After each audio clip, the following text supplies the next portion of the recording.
আমেরিকায় যে লবি আর্মগুলো আছে বা লবি করার যে কোম্পানিগুলো আছে, আমেরিকাতে লবি গুরুত্বপূর্ণ। লবিটাকে আসলে এভাবে ধরতে পারেন যে আপনি আপনার পক্ষে সংসদ থেকে কোনো একটা বিষয়ে কোনো একটা আইন পাস করার জন্য আপনি সংসদ সদস্যদেরকে টাকা দিচ্ছেন।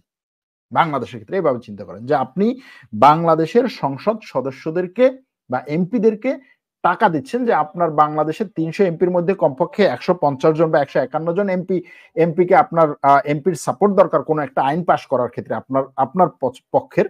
আপনি কাজ করলেন যে এই ১৫০ জন এমপিকে কাউকে আপনি টাকা দিচ্ছেন, কাউকে আপনি কি বলে ফ্ল্যাট দিচ্ছেন, কাউকে আপনি নাড়ি দিচ্ছেন, কাউকে আপনি গাড়ি দিচ্ছেন, কাউকে আপনি বাড়ি দিচ্ছেন, যার যেটা যেভাবে দরকার। কাউকে আপনি জনসমর্থন দিচ্ছেন, কাউকে আপনি নির্বাচনে জিতাচ্ছেন এবং এটা করার মাধ্যমে সে আপনার পক্ষে ওখানে ভোট দিচ্ছে অথবা আপনার পক্ষে কোনো একটা আইন নিয়ে আসছে সংসদে।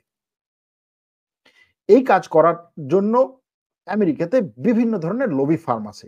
অনেকগুলো দেশ, ছোট, ছোট দেশও কিন্তু তার নিজের পক্ষে আমেরিকার সিনেটে অথবা আমেরিকার কংগ্রেসে যেন আইন পাস হয় সেটার জন্য এই ধরনের লবি ফার্মগুলোকে ব্যাপক পরিমাণে টাকা দেয়। বাংলাদেশেরও বিভিন্ন দল যখন যে দল বিরোধী দলে থাকে বা সরকারি দলে থাকে তারাও এই কাজটা করে। বিভিন্ন ধরনের লবি ফার্মকে নিয়োগ দেয় যে তারা যেন সেখানে আইন প্রণেতাদের সাথে যোগাযোগ করে ওই দেশের বা ওই দলের পক্ষে যেন কিছু আইন, কিছু বিবৃতি নিয়ে আসে। এখন এই যে লবি ফার্মগুলো এর মধ্যে সবচেয়ে বড় যে লবি ফার্ম বা দ্বিতীয় বৃহত্তম যে লবি ফার্ম সেটা হচ্ছে American Israel public affairs committee বা আইপ্যাক। এটা হচ্ছে দ্বিতীয় বৃহত্তম লবি ফার্ম আমেরিকার। এর চেয়ে বড় একটা লবি ফার্ম আছে সেটা হচ্ছে American retired persons lobby farm, এরকম একটা মানে আমেরিকায় যারা রিটায়ার্ড করছে বিভিন্ন সরকারি সংস্থা থেকে তাদের লবি ফার্মটা হচ্ছে আমেরিকার সবচেয়ে বড়। এই জন্য এই অবসরপ্রাপ্ত সেনা কর্মকর্তা বলুন, অবসরপ্রাপ্ত সরকারি কর্মকর্তা বলুন, তাদের জন্য এই ওই লবি ফার্মটা কাজ করে, সেটা সবচেয়ে বড়। এরকম বহু লবি ফার্ম আছে। এখন এই যে দ্বিতীয় বড় লবি ফার্মটা যেটা ১৯৫৩-৫৪ সালে প্রতিষ্ঠা করা হয়, এই লবি ফার্মটা মূলত ছিল আমেরিকান জায়নিস্ট লবি ফার্ম। পরবর্তীতে এই নাম আসে এবং এই লবি ফার্মটি আইপ্যাক নামক লবি ফার্মটি আমেরিকার প্রায় সব রাজনৈতিক ব্যক্তিদের পেছনে ব্যাপক পরিমাণে কাজ করে, বিভিন্নভাবে কাজ করে। দেখুন কাজের কয়েকটা নমুনার কথা বলি। ১ নম্বরে হচ্ছে আপনি যদি হঠাৎ করে মানে নেতৃত্বের একেবারে সামনের দিকে চলে আসছেন কিন্তু আপনি তাদের নজরে পড়েননি রাজনৈতিক সময়ে, খুব বেশি একটা আপনি জনসম্মুখে আসেননি, হঠাৎ করে আপনি নেতৃত্বের একেবারে উচ্চ লেভেলে চলে গেছেন, আপনি একজন মন্ত্রী হয়ে যাচ্ছেন। তখন তারা সরাসরি আপনার সাথে যোগাযোগ করে। যোগাযোগ করার পরে আপনার প্রয়োজন কি? কি প্রয়োজন সেটা খুঁজে বের করে। আপনার ছেলের ইউনিভার্সিটিতে ভর্তি প্রয়োজন, আপনার মেয়ের ক্যারিয়ার প্রয়োজন, আপনার ওয়াইফের কি বলবো, আপনার ওয়াইফের সাপোর্ট প্রয়োজন, আপনার রাজনৈতিক সাপোর্ট প্রয়োজন। যেটা দরকার সেটা সে দিয়ে আপনাকে শুরুতে পক্ষে নেয়ার চেষ্টা করে। আপনি যদি পক্ষে না যান, যে না আমি কোনোভাবেই পক্ষে যাব না, তখন তারা খুঁজে বের করে যে আপনার দুর্বলতাটা কোথায়? সেই দুর্বলতাটাতে আঘাত করে এবং আমেরিকায় দুর্বলতা খুঁজে পাওয়ার সবচেয়ে সহজ বিষয় হচ্ছে যৌন কেলেঙ্কারি। আপনার বিরুদ্ধে যৌন কেলেঙ্কারি দিয়ে মোটামুটি এমন কিছু কেস-টেস করে টরে এমন একটা অবস্থা করবে যে আপনি ওই জায়গা থেকে, ওই চাকরি থেকে, ওই পদ থেকে আপনাকে সে সরাবেই। এবং সরানোর পরে আপনাকে সে বলবে যে, "দেখো, তুমি যদি কন্টিনিউ করতে চাও তোমার রাজনৈতিক জীবন তাহলে আমার সাথে আসো। আর যদি কন্টিনিউ না করো তাহলে তুমি শেষ এখানে।" এই গেল একটা। আর দ্বিতীয় আরেকটা হচ্ছে যাদেরকে তারা একেবারে শুরু থেকেই বুঝতে পারে যে এর হচ্ছে রাজনৈতিক ভবিষ্যৎ অথবা তার ক্যারিয়ার উজ্জ্বল হওয়ার সম্ভাবনা আছে, তার পেছনে তারা একেবারে তার ক্যারিয়ারে মানে তার লেখাপড়ার শুরু থেকেই ক্লাস 6 থেকে তারা তার পেছনে ইনভেস্ট করা শুরু করে। তাকে ভালো সাপোর্ট দেওয়া, স্কলারশিপ দেওয়া, ভালো মানের স্কলারশিপ দেওয়া, ভালো ইউনিভার্সিটিতে পড়ার সুযোগ দেওয়া, ভালো কলেজে পড়ার সুযোগ দেওয়া। তারপরে হচ্ছে ভালো কোচিং এ যাওয়ার সুযোগ দেওয়া, সেখান থেকে ভালো চাকরি পাওয়ার সুযোগ দেওয়া। সেই চাকরিতে আপনি কোন জায়গায় বসবেন, কোন পোস্টে যাবেন সেটা মোটামুটি নির্ধারণ করার পর্যায়ে চলে যাওয়া এবং শেষ পর্যন্ত আপনার সাথে এই যে ১৫-২০ বছরের একটা সম্পর্ক, সেই সম্পর্কের ফলটা নেয় যখন আপনি কোন ডিসিশন মেকিং এ যাচ্ছেন সেখান থেকে। এরপরে আরেকটা হচ্ছে যে আপনি সরকারের কোন জায়গায়, এটা তো দেখলাম, রাজনীতিবিদদের পর্যায়টা দেখলাম। এরপরে হচ্ছে আপনি এর বাইরে আরেকটা গুরুত্বপূর্ণ বিষয় হচ্ছে মিডিয়া।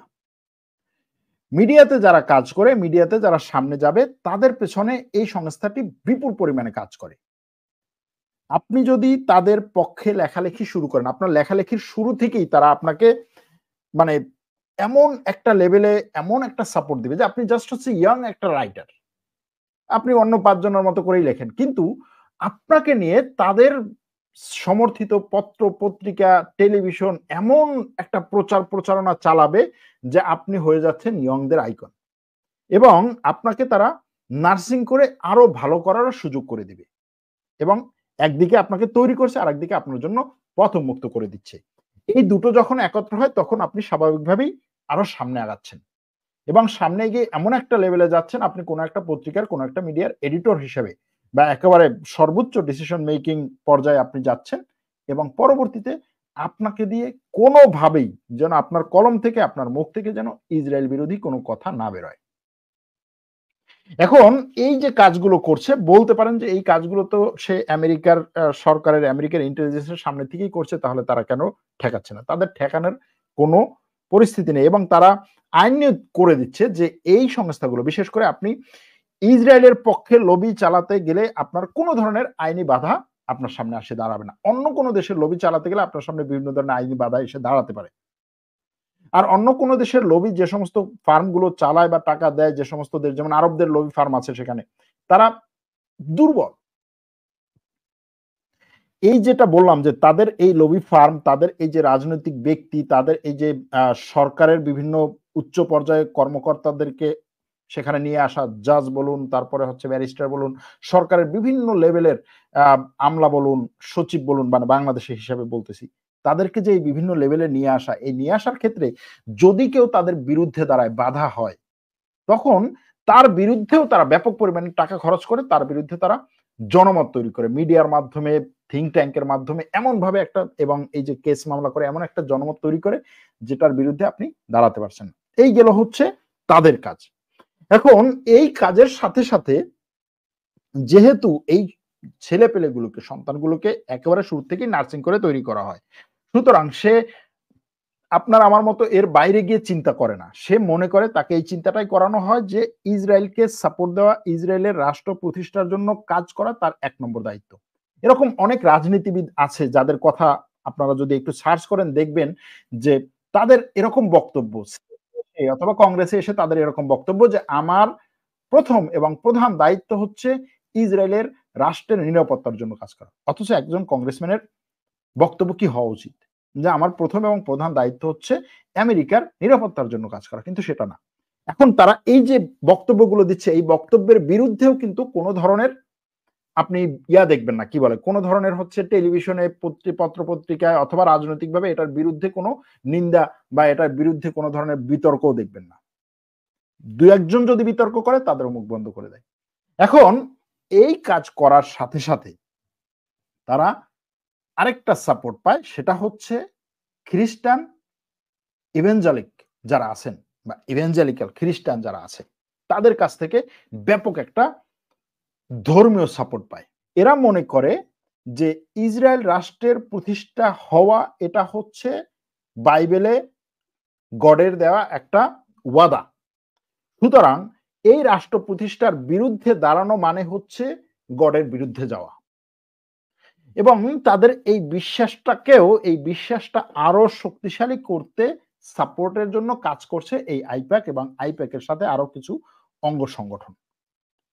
এই খ্রিস্টানদেরকে এই বিশ্বাসে ব্যাপকভাবে সাপোর্ট করা এবং এই বিশ্বাসী খ্রিস্টানদের সংখ্যা দিন দিন আমেরিকাতে বাড়ছে। যেখানে আপনি দেখবেন যে ডোনাল্ড ট্রাম্প এবং তার আশেপাশে যারা আছে তাদের প্রায় সবাই এই বিশ্বাসে বিশ্বাসী। এই যে এভাঞ্জেলিক খ্রিস্টান যারা, তাদের এই যে সাপোর্টটা এবং এই এভাঞ্জেলিক খ্রিস্টানদের মধ্যে আমেরিকার সিনেটর, আমেরিকার কংগ্রেসম্যান, আমেরিকার বিভিন্ন বড় বড় পত্রিকা, নিউ ইয়র্ক টাইমস বলুন, ওয়াশিংটন পোস্ট বলুন, ওয়াল স্ট্রিট জার্নাল বলুন, এরকম বড় বড় পত্রিকা, সিএনএন বলুন, এই ধরনের টেলিভিশন চ্যানেলগুলো, ফক্স টিভি, এদের সর্বোচ্চ পর্যায়ের যে সমস্ত সাংবাদিক আছে তারাও এই বিশ্বাসে বিশ্বাসী। যে কারণে তারা মনে করে যে যদি আমি ইসরায়েল রাষ্ট্রের বিরুদ্ধে দাঁড়াই তাহলে আমি গডের বিরুদ্ধে যাচ্ছি। ইসরায়েলের উপরে কোনো ধরনের চাপ সৃষ্টি করা মানে হচ্ছে গডের বিরুদ্ধে যাওয়া। এটা তারা মনে করে। এখন এই করার মাধ্যমে এই যে কয়েকটা বিষয়, অনেকগুলো বিষয় বললাম, এই সবগুলোকে যখন একত্র করবেন তখন দেখবেন যে আসলে এই লবি ফার্মগুলো মোটামুটি গ্রাস করে ফেলেছে সেখানের অবস্থাটাকে। এবং এই গ্রাস করার মাধ্যমে তারা যেটা করছে সেটা হচ্ছে যে ইসরায়েলের বিরুদ্ধে আমেরিকাতে কোনো ধরনের সিদ্ধান্ত নেয়ার কেউ থাকবে না, অথবা সিদ্ধান্ত কোনোভাবেই পাস হবে না। এখন এই যে কাজ, এই কাজ শুধুমাত্র তারা আমেরিকাতে করছে সেটা বিষয়টা সেরকম না। একইভাবে ইসরায়েলকে সাপোর্ট দানকারী, মানে নিরঙ্কুশভাবে সাপোর্ট দানকারী যে সমস্ত দেশ আছে তাদের স্বার্থেও আমেরিকাতে এরা কাজ করে। যেমন ধরুন এই আইপ্যাকের সাথে বড় একটা সম্পর্ক আছে গ্রিক যে লবি, গ্রিকদের যে লবি আমেরিকাতে কাজ করে তাদের। এই আইপ্যাকের সাথে বড় একটা সম্পর্ক আছে আর্মেনিয়ান যে লবি আমেরিকাতে কাজ করে তাদের, এবং তারা একত্রে এই সবগুলোকে সাপোর্ট দেয়। কারণ এই গ্রিক লবি এবং আর্মেনিয়ান লবি সরাসরি হচ্ছে ইসরায়েলকে সাপোর্ট দেয়। শুনতে একটু অন্যরকম লাগবে, কিন্তু এটাই বাস্তবতা।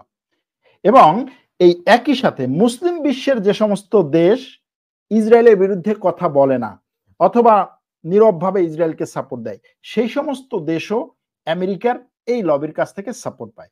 আবার মুসলিম বিশ্বের যে সমস্ত দেশ ইসরায়েলের বিরুদ্ধে দাঁড়ায়, বিভিন্ন ক্ষেত্রে ইসরায়েলের বিরুদ্ধে দাঁড়ায়, তারা আমেরিকার কাছ থেকে আমেরিকাতে বা আমেরিকার সরকারের সাথে কোনো একটা চুক্তি করার ক্ষেত্রে, কোনো একটা ব্যবসায়িক সম্পর্ক গড়ার ক্ষেত্রে, কোনো একটা আঞ্চলিক চুক্তি করার ক্ষেত্রে আমেরিকার সরকারের রোষানলে পড়ে এই সংস্থাগুলোর কারণে। এখন বুঝতে পারছেন যে আপনার রাষ্ট্র সরাসরি ইসরায়েলের সাথে সম্পৃক্ত না, কিন্তু আমেরিকার সাথে কোনো একটা সম্পর্ক গড়ার ক্ষেত্রে আপনি দেখবেন যে ইসরায়েলের রোষানলে পড়ে যাচ্ছেন এবং আমেরিকার সরকার প্রধান কোনো না কোনো ভাবে আপনাকে ঠেকাচ্ছে। এটা শুধুমাত্র যে রাষ্ট্রপ্রধানদের ক্ষেত্রে তাই না, আপনি ব্যাপক পরিমাণে বিচক্ষণ, আপনি ব্যাপক পরিমাণে বড় মানের একজন বিজ্ঞানী আপনার দেশের, আপনি আন্তর্জাতিক কোনো একটা বড় ফার্মে চাকরির সুযোগ পাচ্ছেন, তারা সার্চ করছে আপনি কার পক্ষে কার বিপক্ষে আপনার মনোভাব, সেটা যদি আপনি প্রকাশ করেন এর আগে বিভিন্ন বক্তব্যে কথাবার্তায় আপনাকে সামনে আগাতে দিবে না। ফেসবুক, ইউটিউব আপনার সবার বাক স্বাধীনতা নিজে হচ্ছে আইন করে রুখে দিচ্ছে, কেউ কোনো কথা বলতে পারছেন না। এবং সে কি আইন করছে যে এই বিষয়ের বিরুদ্ধে এবং এই বিষয়ের পক্ষে তুমি কথা বলতে পারবে, এর বাইরে পারবা না। করছে না? আমাদের অনেক ভাইদের অনেক চ্যানেল বন্ধ করে দিচ্ছে, ভিডিও বন্ধ করে দিচ্ছে, এটা করছে সেটা করছে। কিসের ভিত্তিতে? অনেকগুলো বিষয় স্পষ্ট যে এই সমস্ত বিষয়ে কথা বলাই যাবে না।